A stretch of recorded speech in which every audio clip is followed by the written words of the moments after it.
When severe weather is possible, our entire team is here in the tracking center. We work hand in hand with meteorologists at the National Weather Service to get out critical alerts. Storm teammate meteorologist Blake Harms shows us what goes into issuing a warning. We want to introduce you to the people who set off those alerts and the process behind them. Ground Zero is here at the National Weather Service on the outskirts of the Gerald R. Ford International Airport.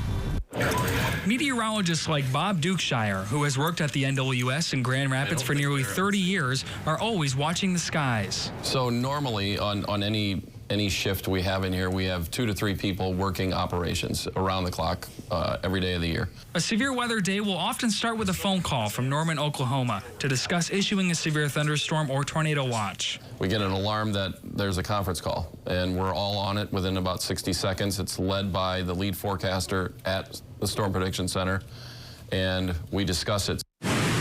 Once the decision is made on whether to pull the trigger on a watch, it's a waiting game. The Grand Rapids office is responsible for 23 counties in southwest lower Michigan, from South Haven to Ludington to Clare to Jackson. When storms develop, it's time to decide on issuing warnings. So when you get to the actual warning phase, that is on the local office to issue that. We start typically with special marine warnings out over the lake. This is when that teamwork comes into play. We will have at least one radar team, so there's 2 people working radar, and then a cadre of other people doing other jobs with social media and observations and the forecast. But the radar team decides where and when a warning is going to go out. Once the radar team has determined a storm has the capability of producing either 60-mile-per-hour winds or 1-inch hail, the 2 criteria for a severe thunderstorm, it's time to put out the warning. We go into a program called WarnGen. You open WarnGen, opens up this box, and you have this drag me to storm. And we would drag this to a storm, make sure we had the timing right. It's following the danger, you know, the leading edge of the thunderstorm or the area of large hail. We trim off counties that we don't want in it. When you're good with it, you make sure in the box the different things that are going to come up in the warning are good. You hit create text. And over here it pops up the warning with the counties in it, and you hit enter and it goes. Should be able to do it in 30 seconds. The National Weather Service is always prepared, ready to issue the watches and warnings that keep you weather aware. Once a warning is issued, there are several ways for you to get that alert, but they're not all created equal. Severe alerts come in many sights and sounds.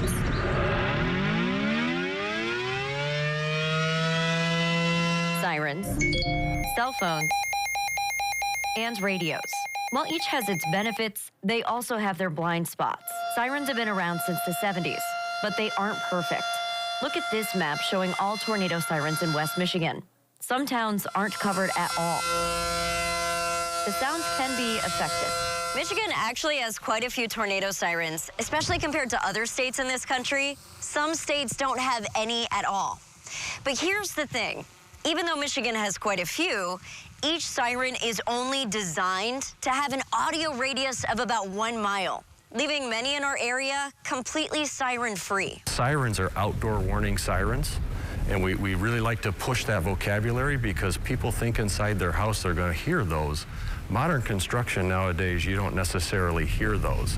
Houses are pretty tight. Lou Hunt is the emergency manager for Ottawa County, where they have 74 sirens, but they can be expensive. I've been told about $20,000 for each of those sirens. They're technically owned and maintained by the township, cities, and villages where they're at.